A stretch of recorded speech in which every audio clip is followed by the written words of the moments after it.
having a party here today. Thank you for joining me for talking books, tea, and everything in between. This is Susan Carlisle. Today is my youngest son, Nick's anniversary of a heart transplant. He's had it 30 years and he's 31 years old. So you can do the math on that. I write books, I don't do math. But anyway, he was transplanted when he was 23 months old. So, this is the other big part is in order to commemorate the event, I have written Nick's New Heart, 30 Years and Counting. It tells his story.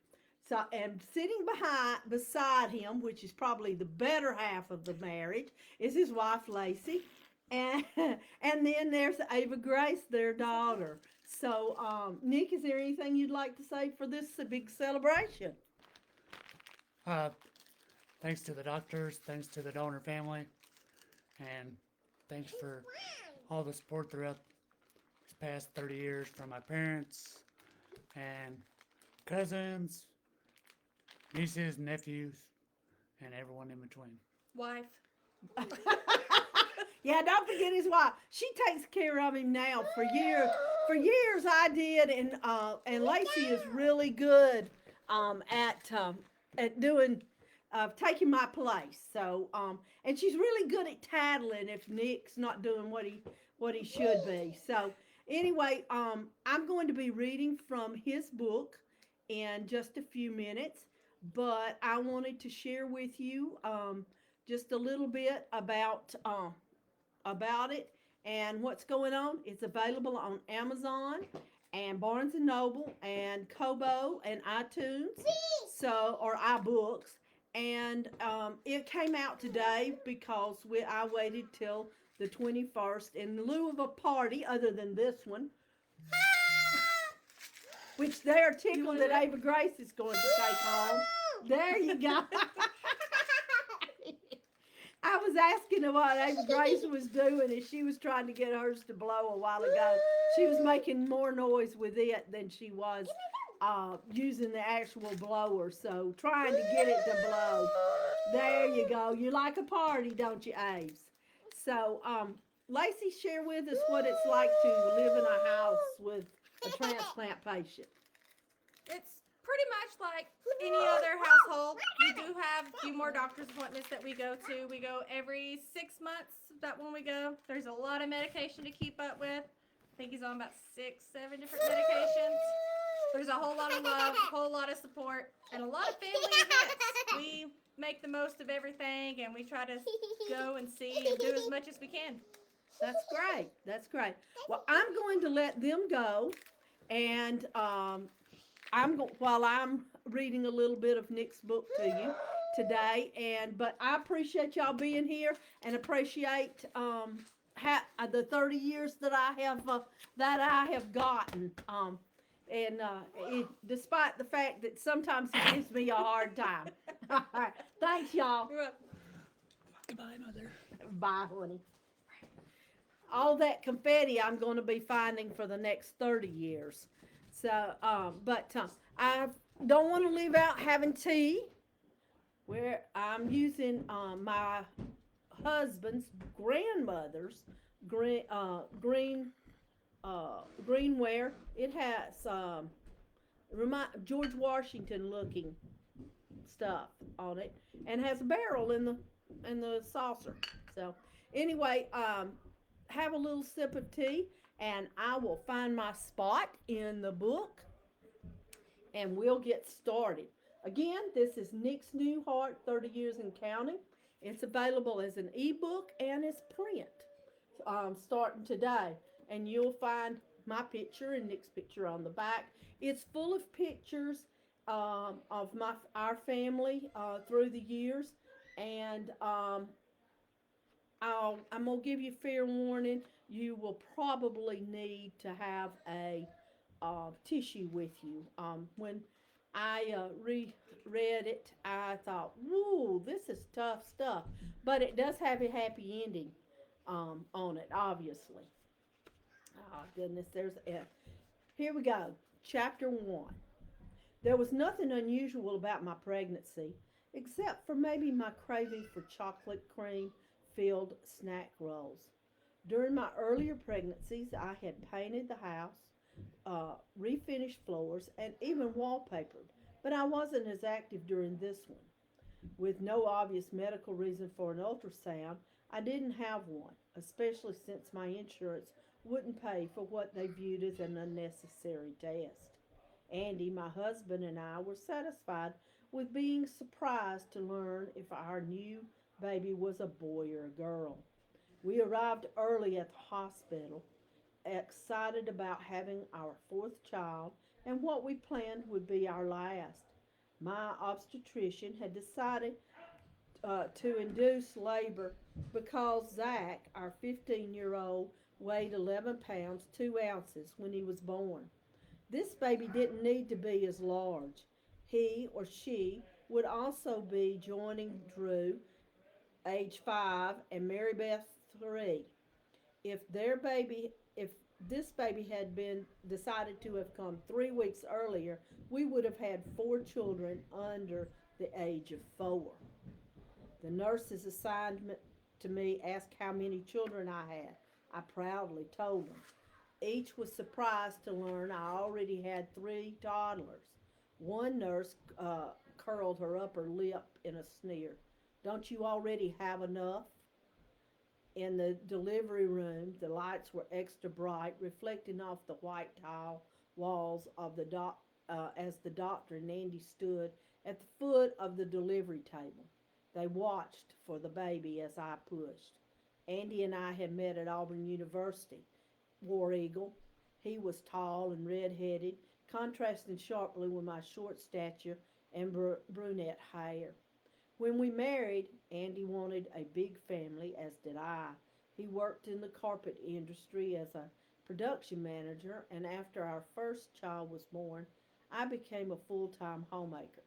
This made me unusual among young women because the popular culture was to have a job and raise a family at the same time.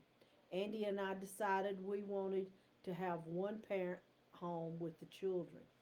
We were happy, busy family who enjoyed traveling, camping, and football games. Everyone was looking forward to the new addition.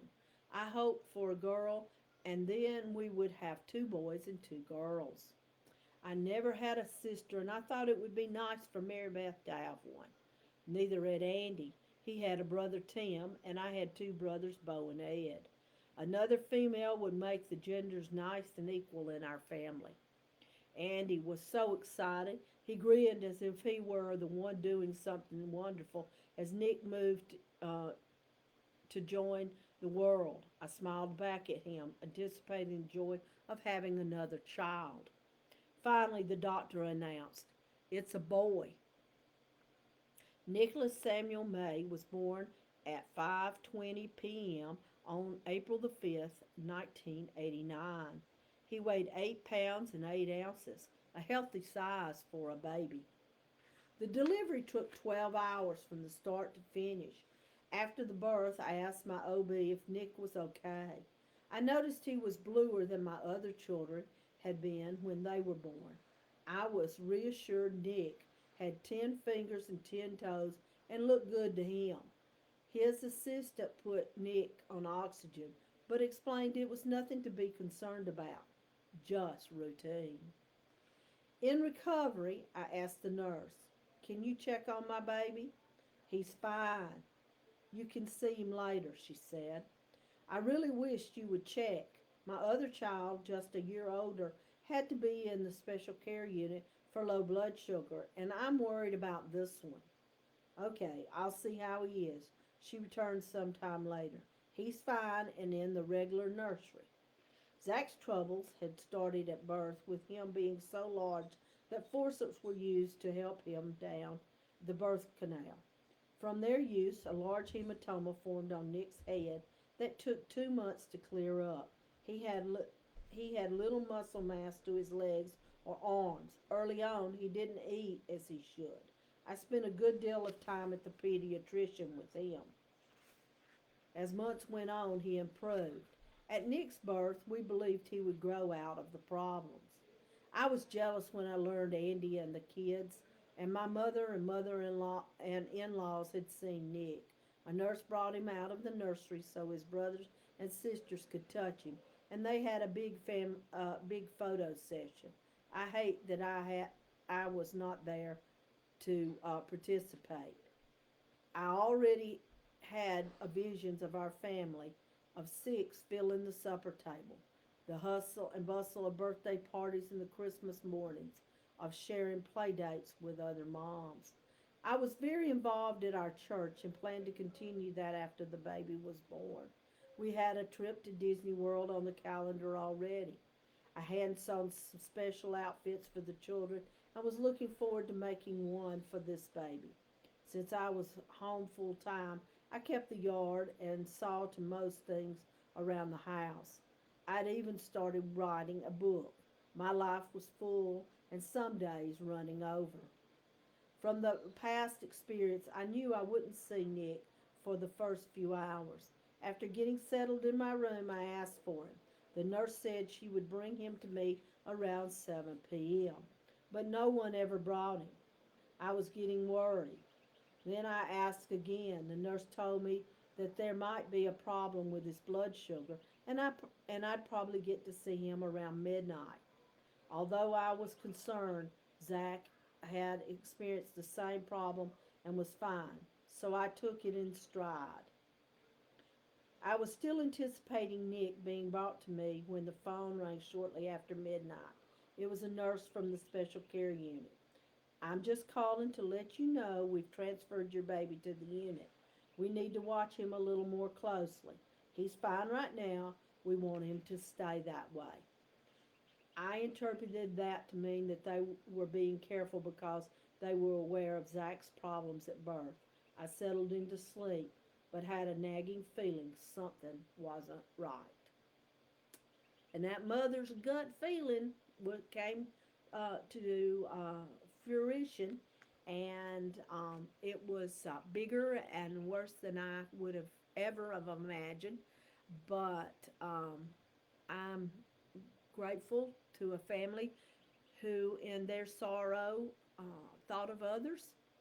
And Nick was a recipient of a new heart and has lived to 30 years, lived to graduate from college and get married, and has a baby girl. And Ava Grace is irreplaceable. I promised myself I wouldn't cry. But anyway, I know that y'all usually tune in to hear me talk about romance novels, but today was a is a love story nonetheless, just a little bit different. And I'm glad you joined me. And if you have a chance, pick up Nick's New Heart, 30 Years in Counting. I think you'll find it to be a very inspirational book. And thanks so much for joining me today. And because I'm really proud of my family that's disappeared, but not very quietly. But join me again next Sunday at 2 p.m. And I will be talking about a romance next Sunday. So it's been good to have you. Uh, have that last sip of tea before you go. And I look forward to seeing you in your next one. Thanks.